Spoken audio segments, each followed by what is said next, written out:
Welcome back to the Feeding Pod. Today, Tova and I are joined by Dr. Jessica Stokes-Parish, and we are so excited. I just told her a minute ago before we started recording that I'm like kind of fangirling about this because I really, really love the work that she does, and I think it's so valuable to healthcare providers across, but also even if you're not a healthcare provider, the framework we're going to talk about today that she created can be super valuable for anybody that's using social media. So I'm really excited about that. Before we dive into the CRABS framework and kind of go through that whole process of why it's valuable to you and examples of use, Jess, do you want to introduce yourself a little bit? Kind of just give a background about where you are and what you're kind of doing right now?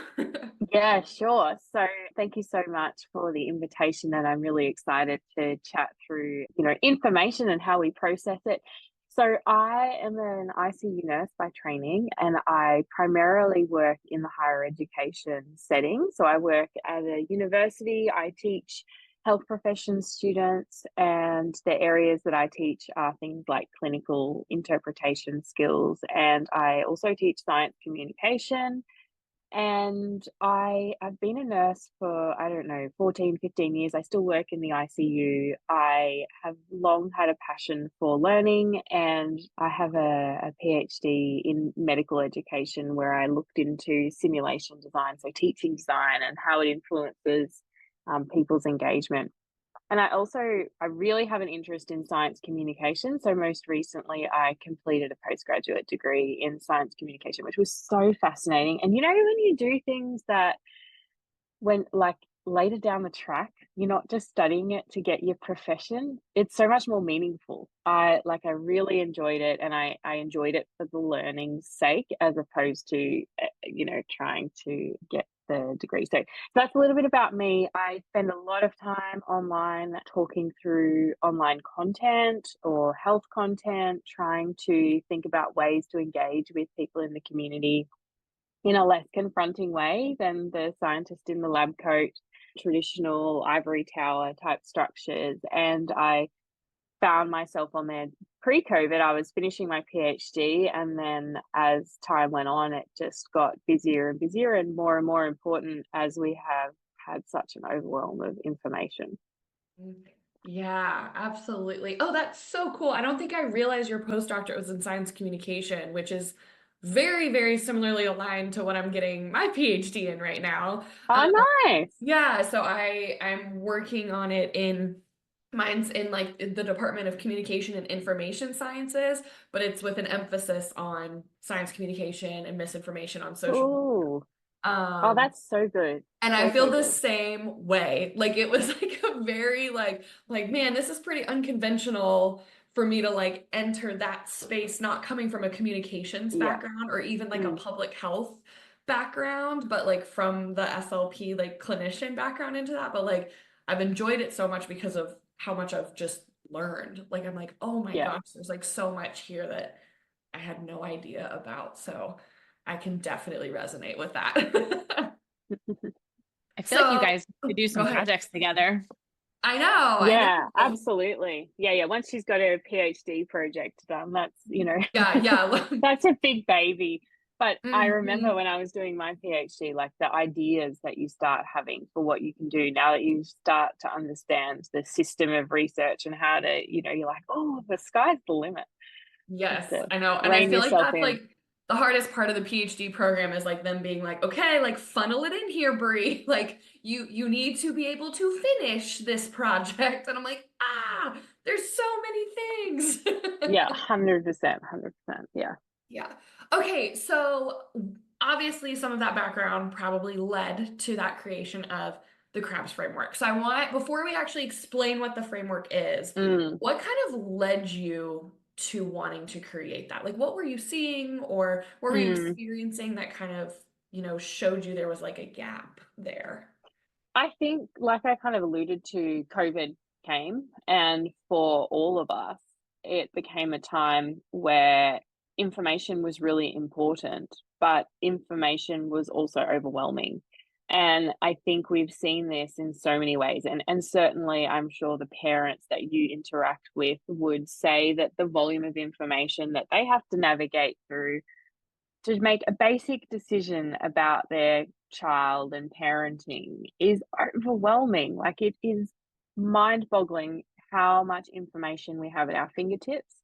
And because society has moved away from an authoritarian style of science to a more collaborative approach, there's this general, cultural sense that you can't just, no, I'm not just going to read what the document says and go, okay, that's what the doctor at the children's hospital says to do. Like, that's just not the culture that we live in now. It's much more considered. People are aware that they have choices and things like that. So I was spending a lot of time online at the time. I had a 2-year-old and a 4-year-old, and I was, madly helping the hospital get ready for COVID. But then I was starting to see all the rumors of I'll just take high dose vitamin C, gargle bleach, take hydroxychloroquine, ivermectin. And I'm like, to me, it was so obvious that this information was inaccurate at best and misleading and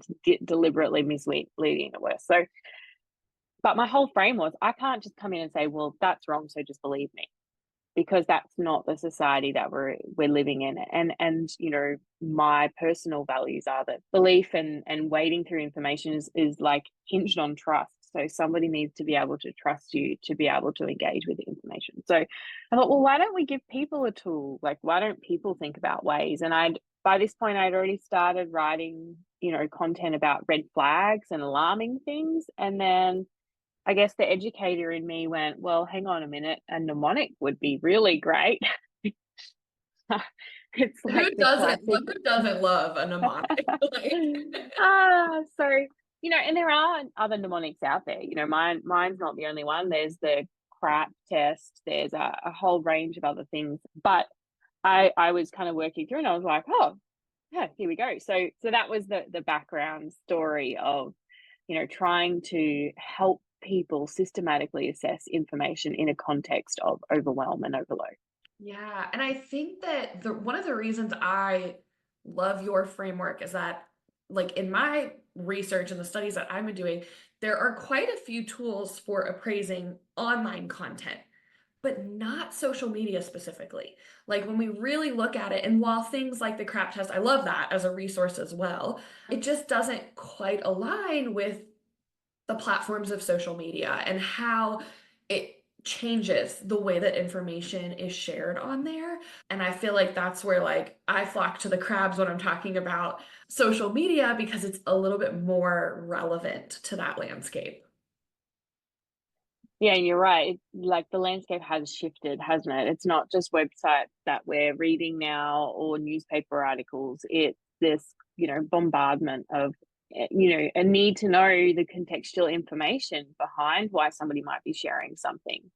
And also, there is this culture in social. I certainly feel that our junior practitioners feel an obligation in some ways to be on social media, and that then comes into it because their naivety coupled with their lack of practice then means that they might make a little bit more black and white statements, or they overstep their scope, which is really easy to do.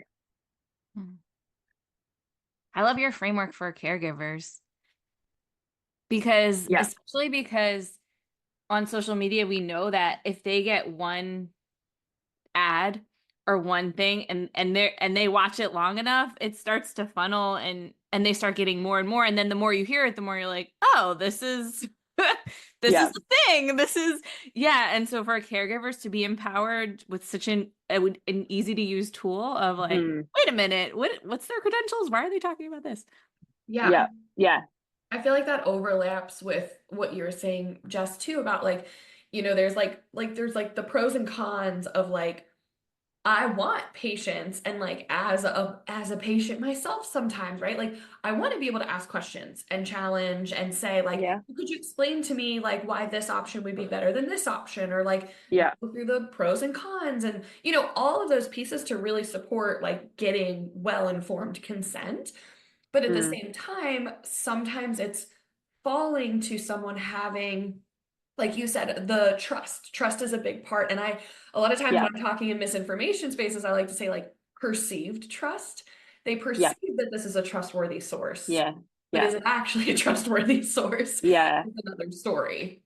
Yeah. Yeah. And I think thinking about it the traditional way that science would be communicated, right? We haven't leveraged off of relationships. We gravitate against the warm, fuzzy, maternal imagery and visions, right? Which we know for caregivers and people that are in that space online, that's the predominant message. Like you're getting this idealistic parenthood or motherhood, you're getting this kind of fantasized approach to like mothering and what that looks like.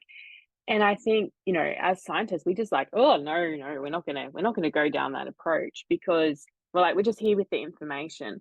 But I think that's where we have work to do. And I know that's not what we're talking about here today, but like generally I think we have work to do around we do have to change the way that we communicate because society has changed, but also we're swimming against a tide of emotionally manipulative content. Yeah, and that's the content that we see over and over gets higher levels of engagement because, Yeah. fear sells. If you are afraid or anxious about something, Mm, you're gonna want to latch onto that. And a lot of times those are the same people that are selling you the solution. Like, well, yeah. don't worry about this fear that I actually just made up because I've got the perfect thing for you. Yeah, could go down that whole other rabbit hole, but for the sake of staying on track, can we have you explain the CRABS framework now? Kind of give us what does that acronym mean and what are some, potential examples, and I'll as we go through, if there's things that I think of like very specific to the pediatric feeding space as well in terms Yeah, of great. buzzwords or things I'm thinking specifically, then I Yeah. can bring some of those up. But Jess, I'm gonna have you lead kind of describing this framework to everyone. Beautiful. So, as I've said, CRABS is a mnemonic. So, C for conflict of interest, R for references, A for author, B for buzzwords, S for scope of practice. And the idea is that you systematically work through each of those letters when looking at the information that you have at hand. So, conflict of interest, conflicts mean that somebody stands to gain from the message that they're sharing. And conflicts can be, obviously financial. They're the first things that will come up to people. Is there a financial conflict if they bought this person's belief or idea or whatever? But it's also political and it's also, status driven. So does this messaging or view stand to benefit the person politically? Are they trying to run for Senate or something? Or are they trying to, lobby government? And, are they trying to benefit by being like the spokesperson for this topic? So we've seen lots of examples of that more recently. Certainly in Australia, we're watching the Australian politics, the American politics very closely, and there's lots of examples all over the world of where individuals have lobbied a particular view to try and increase their status. Reference. Oh, I was gonna sorry, say, Bree, you go. with conflict of interest, something else that I would say is it's not always like extremely overt. It's No. not always like very, very clear that somebody may be. And an example of this, I feel like on social media in a very like mild, quote unquote mild. I feel like anything that's misleading really shouldn't be categorized as mild, but Yeah. a brief example of this might be somebody sharing information about a specific tool or product that you should get to help your child with feeding or swallowing or XYZ. And then they include, a link where they get a Yeah. financial, here, oh, and here you can go to Amazon to get this instead or purchase Yeah. this product because they get that. And that's not to say that like that in and of itself is a problem, but we just Mm, have to be mm, aware that like there is a conflict of interest present in what mm. the person's sharing. Yeah, and look, some people might view that my creation of CRABS creates a conflict of interest, right? Because I get invitations to go on podcasts or I get invitations to give keynote speaking opportunities. And so that does increase my profile. But I'm not doing it with the intent of profiting or raising my profile. And it's definitely something that you would think about in the broader context. Like, do I need to temper my view on what's being shared based on this context? For references, so references, I guess the first question is one, are there any references to the content that's there? If there's not, and they're making health claims, you can just dismiss that, ignore it, forget it, move on. But where it gets messier is that we are seeing increasingly that people are using references as a way of almost science washing. So they'll pop some references on the post. So then people go, oh, there's references, I can believe that. But no one's done the background work of looking in to see that the references are bad. Yes, yes. Or even relevant. I feel like Well, there's yeah, times that exactly. I'm like, they put like a DOI link, and of course I'm going the extra the extra Yeah. step, right? To be like, well, what is that article? I can think of one example specifically. This one like hangs in my mind because I was like, I'm just so utterly confused. It was talking about tongue thrust swallow in kids, Mm-hmm. which can be a bit of a controversial topic. And they were talking about tongue thrust swallow, and one of the references was about feeding patterns in autistic kids. And I was like, this isn't even relevant to the argument you're making, to the claim you're making, but it looked like you said, it's science washing though. So it looked like, but they Mm. included references at the end of their slide, but unless you went that step further, you didn't actually know what the study even was. Yeah. And I mean, I've seen plenty of times where you look at the study that they've put there and it says the opposite to their claim. And you're like, this doesn't back you. But the other thing that I really like to mention to people, and that's becoming increasingly important. So obviously you're looking at the quality of the journal. Like, is this a high quality journal? What's the, who are the authors in that journal, of this particular piece? You're looking into that, but you're also looking to see whether the piece is from what we would call a predatory journal. And predatory journals are publishing houses that exploit authors for profit. So they basically approach authors with these funnily formatted emails and say, you've got X work, we want you to publish it, but you've got to provide it to me by next week, and you've got to pay me $1,000 to do it. And these publishing houses, they're doing it because they're just trying to make money, and there's no quality checks.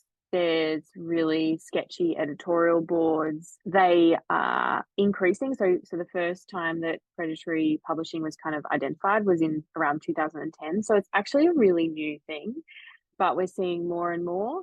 And just last week, I saw a health professional online that was sharing a research piece, and I looked at what they were saying, and they shared like a screen grab of the front of the paper, and I was like, that looks weird. That doesn't look right. And they were basically using it to support why they were choosing a particular supplement for benefiting their clients.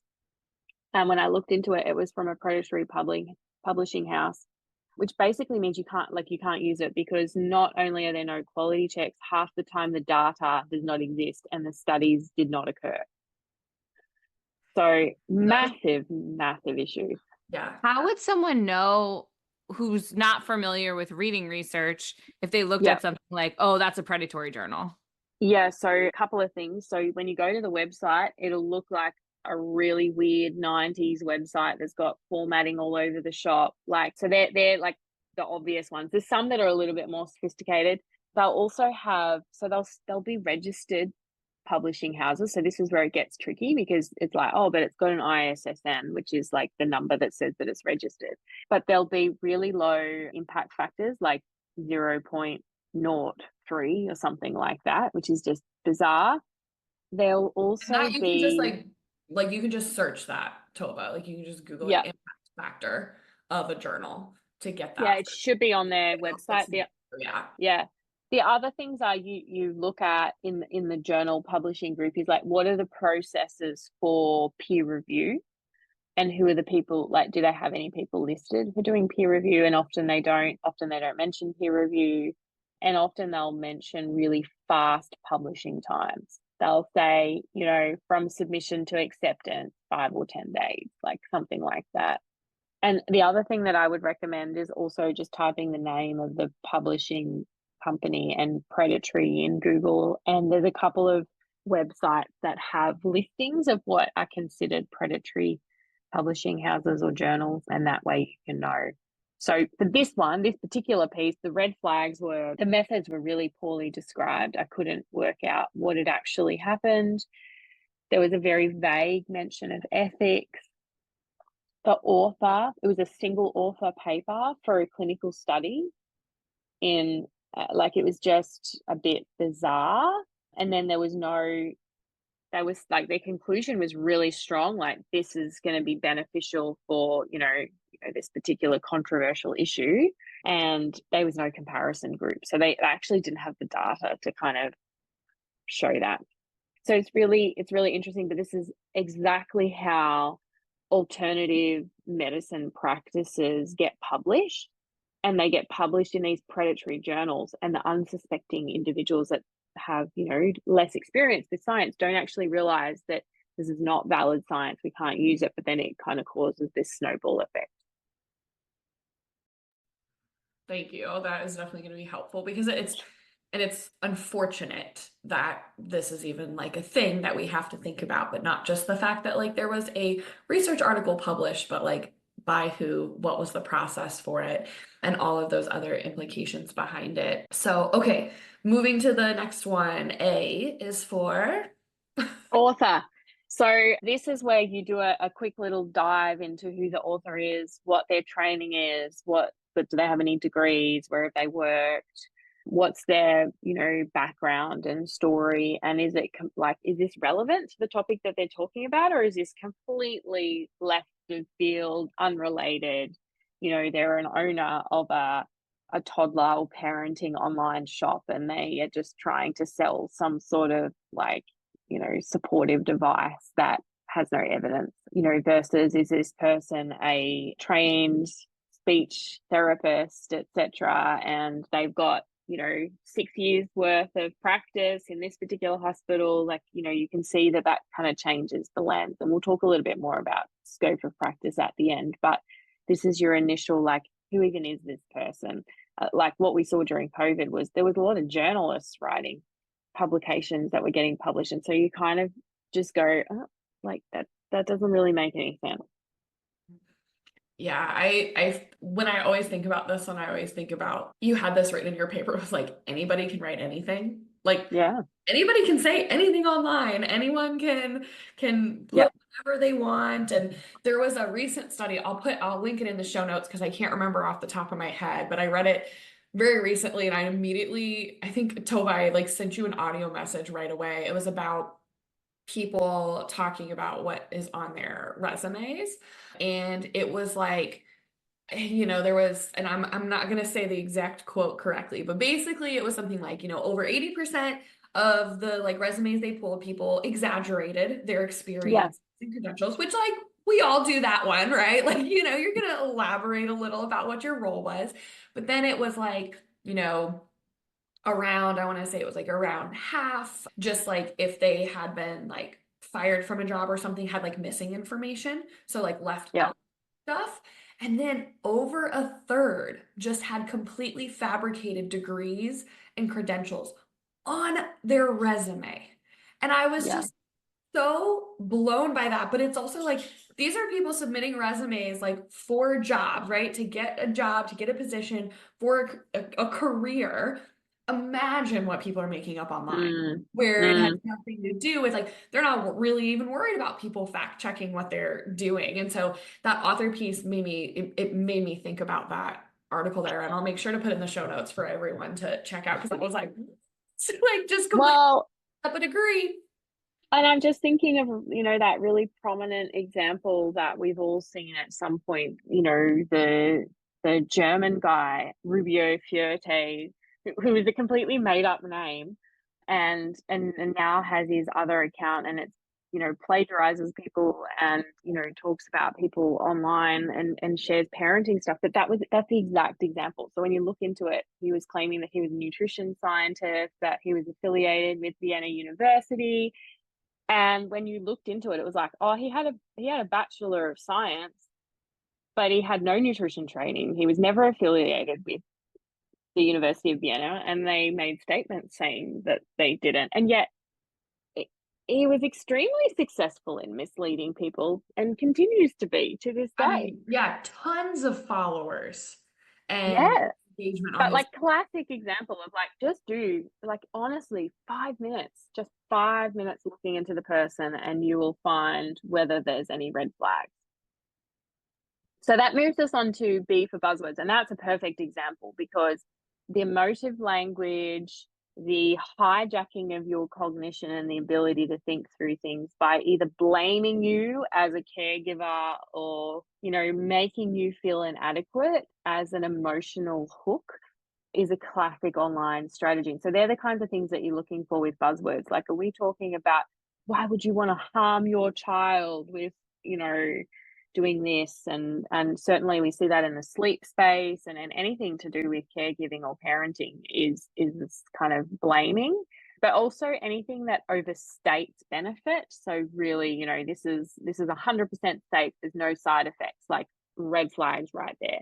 And anything that you would think is being a bit of a marketing buzz.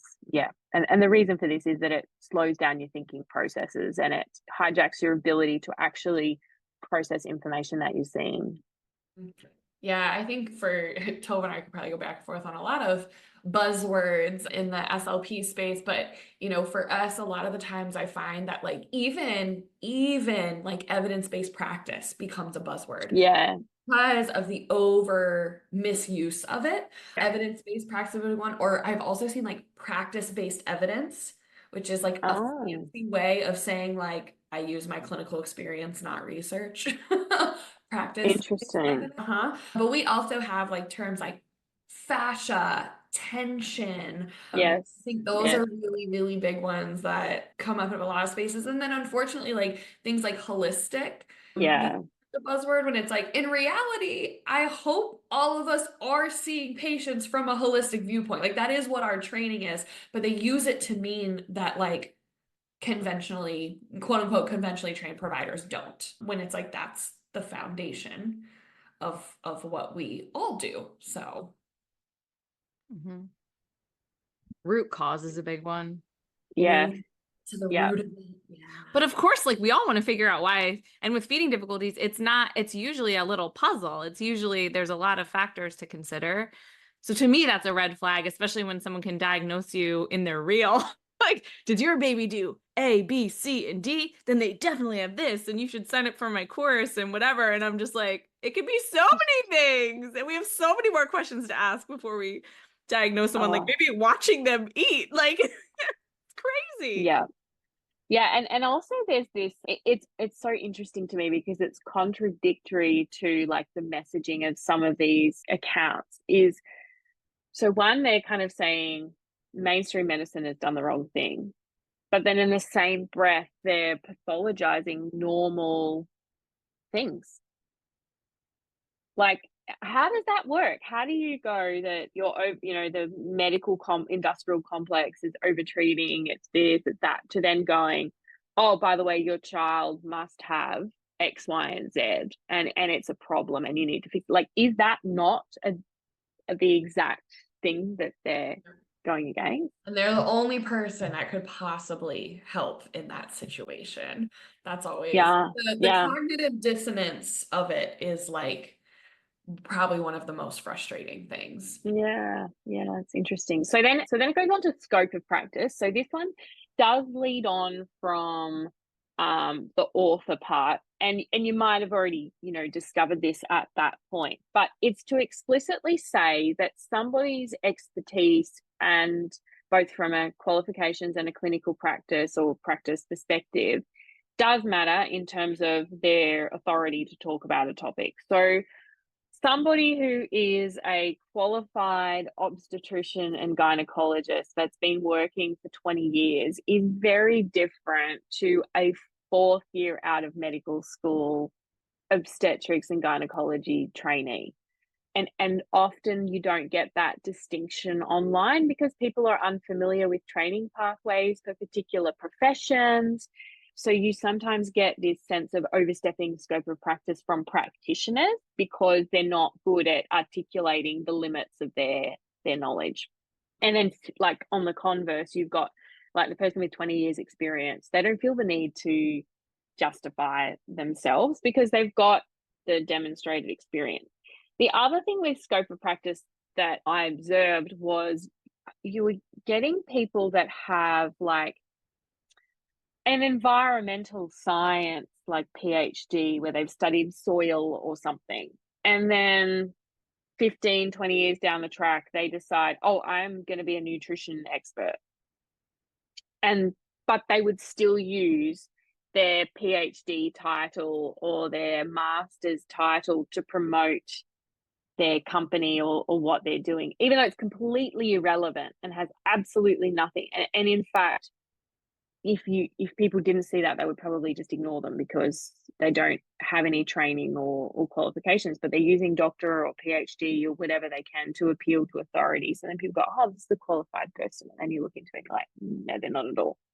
Yeah, absolutely. I think too in the SLP spaces, a lot of times it's like we have certain things that are considered within our scope of practice, right? Like as a speech language pathologist, I can, diagnose and treat stuttering disorders.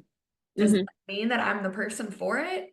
No. So like even within the realm of like, okay, technically that's in my scope of practice, but my, advanced training and my clinical experiences and everything don't make me necessarily the best person to support that. And I think that's where seeing things like, I think the nutrition space is a big one. Like everyone thinks they can take a 2-week or not even a 2-week, a 2-hour course, and they're now a nutrition coach. Because there's a registered dietitian, and I know that drives her crazy. But it's like, if you see an SLP giving food nutrition advice, like that should be a bit of a red flag. You see, I know in our space is a big one is like registered dental hygienists giving speech or swallowing exercises. Right. Considerations for therapy, and it's like whoa, like that's not in your scope of what you should be speaking on. So I think even like the over or like misrepresentation of the credentials. Yeah, it's a big one, and it's becoming more and more difficult, I think. Yeah, absolutely. Okay, so that is a CRABS framework, which is just so helpful in so many ways. The conflict of interest, references, author, buzzword, scope of practice. And a lot of the times when I teach about this, I always remind people that like this is kind of just your quick screening. And, as you are going through content, like there might be some sides of it that you're like, oh, this kind of says maybe there's a red flag, but not every single one means just throw it away. It just means no, exactly. Continue to be curious about it. Like look a little further into it. And I think if any of these show up as a red flag, hopefully that will get you to slow down before just sharing it, for just taking it as fact. Because I also find on social media, and that's part of the reason, misinformation gets shared so quickly, is like people just take something as is and then they share it. But the person who now trusts you thinks that that's accurate information, then they share it. And then it, continues to go on. Whereas like using tools like this can really help us to just slow down and be like, do I want to share this or not? And if you're unsure, like my dad always says, he says this about jokes when you're creating jokes, but I think it's relevant here. So just hang with me. He says like, when in doubt, throw it out. Like if you're not sure if it's gonna land, if you're not sure if it's gonna be good, if you're not sure, like if you're giving a speech or something and you're like, oh, I thought about putting this in there. He's like, when in doubt, just throw it out. So, and that's kind of how I think. It's like, when in doubt, just don't share it. Just hold on to it and wait and look at more a little bit later. Okay, so I want to kind of walk through kind of as our last little piece here, just kind of like walk through an example together of how this may show up. Obviously, this is a podcast, so it's going to be difficult because you all cannot visually see what we are seeing. So we're going to explain it. I did not prepare Tova or Jess with the page that I was going to bring up. So they're going to be kind of like live reacting to it. But I'm just going to like take a moment to share in the chat with you all the link so you can pull it up. Okay, so we're going to look at a post. We will describe the post. We're not going to say the name of the account, but we're just going to look at the information. Okay, so When we are going through, CRABS framework, first let me describe the post to everybody so you know what we're seeing. This is an Instagram post and it says like 7 myths about baby reflux and what's really true. And then it goes through, it's like a carousel post. So first it says myth, reflux is normal. Truth, while reflux is common, it is not normal. I say not like that because it's bolded. Holistic health approaches accept nothing less than comfortable, pain-free bodies that work as we want, expect, and need them to, being quote unquote normal. When we stop believing this myth, we start asking more questions. Next myth says it's a disease. I wish you all could see Tova's face. Next one, myth number 2, it's a disease with no cure. Truth. Reflux is a symptom, not a disease. By understanding your baby's unique needs, we can directly address the bolded root cause, which is so funny, Tova, you said that earlier, to bring lasting comfort. In the rare cases, we cannot do this. We know how to reduce and ease baby's suffering. I'm not going to go through all of these. Okay, so it goes through 3, 4, 5, 6, 7, how many? 7 different myths. And then at the very end, it says, for more, parents, drop a whatever below to get started on understanding your baby, to get our free, link to something. Professionals drop the word expert to join the wait list to get a diploma in a certification about baby reflux. Okay. So, starting out, let's go through CRABS, okay? So starting out with conflict of interest, what are we observing, Jess? I'm just in horror on the website, but I can see that there's selling of one-to-one support, that there's a course for health professionals to do. What's really interesting is like the pricing is not particularly obvious, which is interesting and is sometimes a marketing tactic. Like if you speak to any kind of marketer, they're like, no, don't put prices because then they have to reach out to you. Oh, they sell a diploma in infant reflux. Again, I'm struggling to see a price, but I can't imagine that they sell it. So I guess, yeah, there's a financial conflict from my perspective, but also looking at their About Me story, it looks like there might be a little personal bias around their personal journey and why they started doing this. Yes. Yeah. That's what I noted as well. And definitely like the for example, there's a personal training. I think like you said, the pricing is very hidden. I'm trying to see because I've seen it before when I went down. Well, I found that it says that it's valued at £3,000. Mm-hmm. Yeah, I was gonna say But I I remember it can't. being like a couple thousand. So it's probably, yeah. They probably put it just under what it's valued at, right? And who determines the value? Yeah, Always. I can't see that. But anyway, so yeah, that would be Yes. my. And you can see too, on the website, for those of you listening, we have SLPs and OTs and people that are taking this course, which we'll talk about later is why is increasing. Her title is baby reflux specialist. Yeah. So What when we the get into, We'll come back to that. yeah, we're coming back to that when we get to author. Yes. Okay, so references, this is a quick one. There were no references to on that post, no. On that post at all. There were no references to any of the claims at that post at all. Which remember should mean we should just be like, okay, bye. I will see medical. Reflux is a medical diagnosis. Yep. Okay, so author, Tova. When we're thinking author, so credentials. Okay, so I mean, you can hear Tova giggling in the background, but you know what's even worse than this trademarked name that they have is that they're a mechanical engineer. Yep. They're a mom that had kids with reflux and a mechanical engineer. Yeah. So that's not. No medical background. It also says in the bio that they drew from their training in traditional Chinese medicine, but there's no description of what their qualification. Oh, here we go. There's a certificate in quantum flow. That's a major red flag. Oh, quantum, what a buzzword.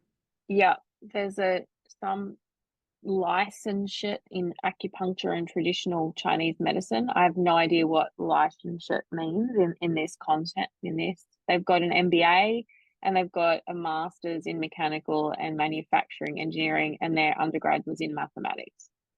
Yeah.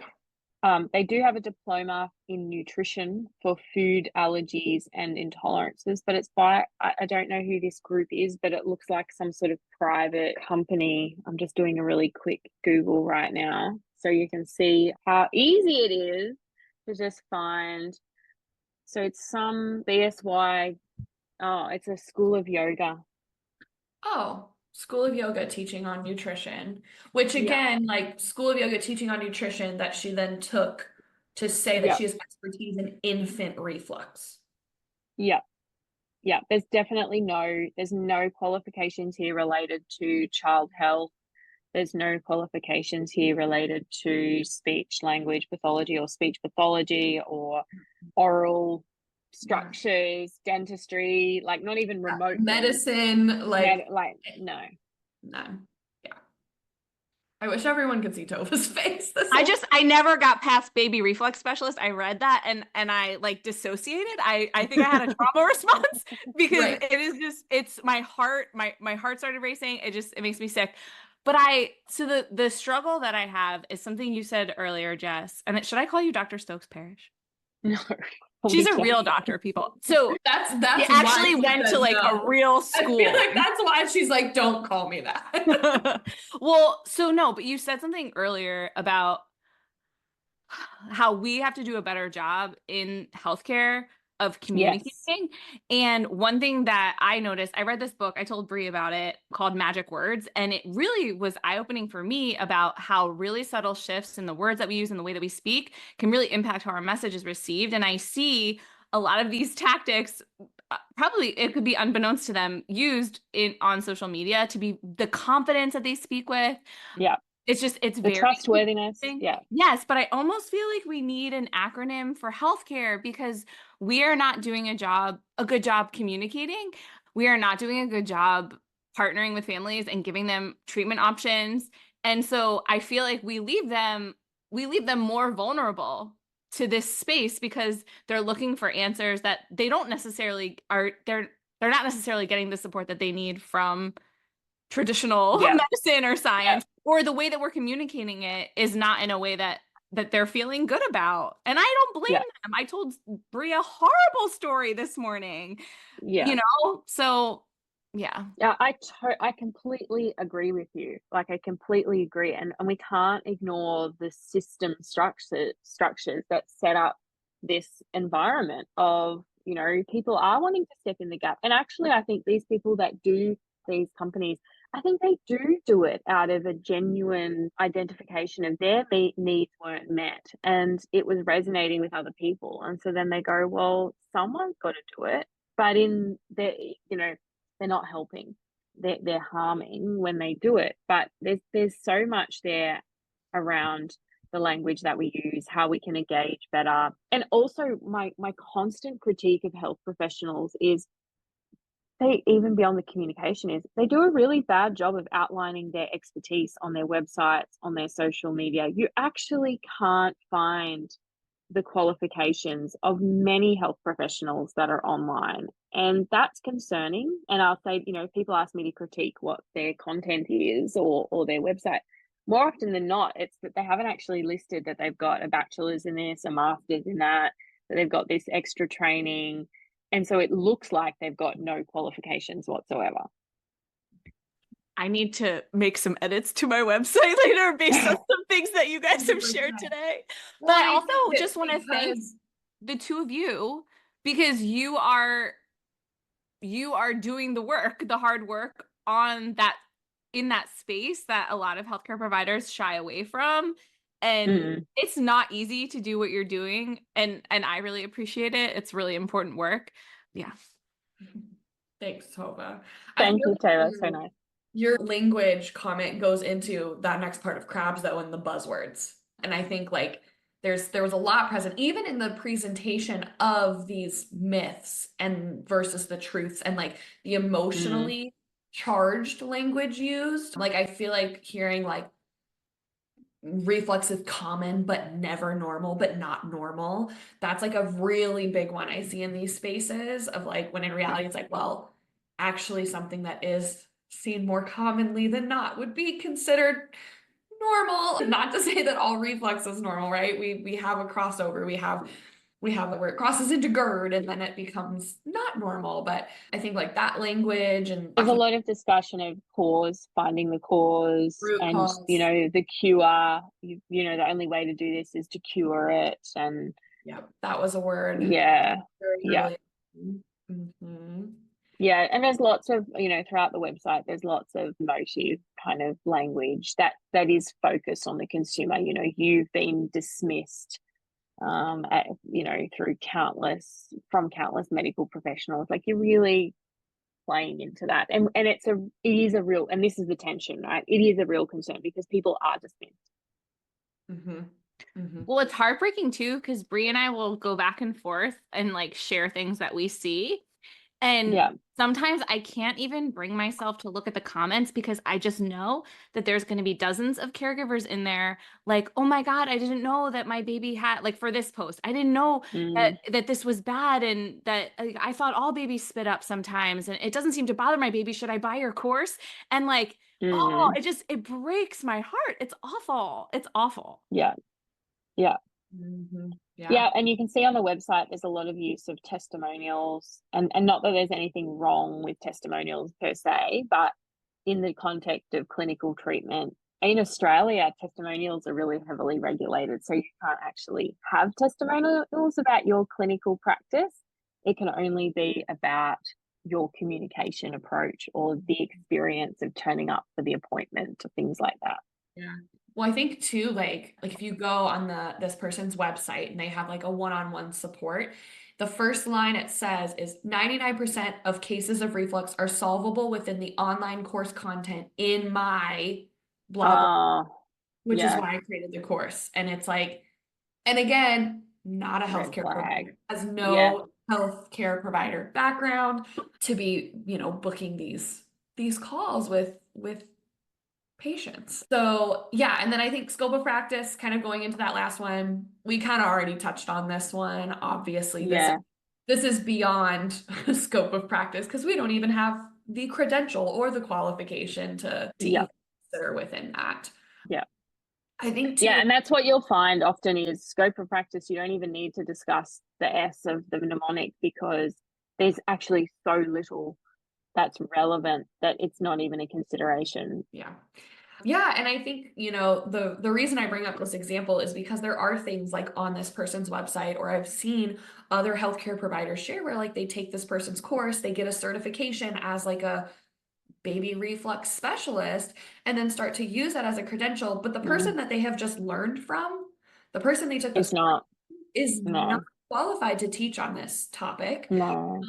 And also the whole like certification, like getting a certification in something, we have to be really, really careful about approaching those types of programs and recognizing like what exactly it is. Because if there's not like a third party that's Mm. credentializing and there's like a very strict protocol that's been created over time, and anyone can create a certification on something, but Yeah. it does not Yeah. mean that you are qualified to now speak on Yes.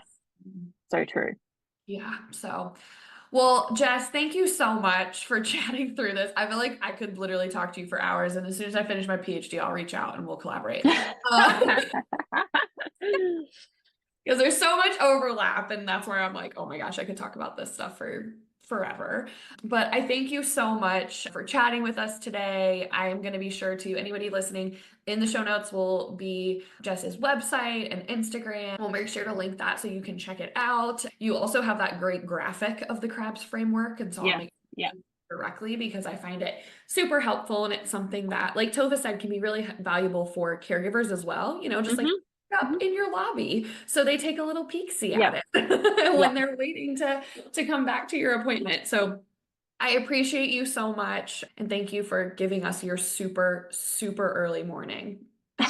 Hey, thank you so much for having me. I've really enjoyed chatting with you, and I look forward to seeing ways that we can chat more in the future.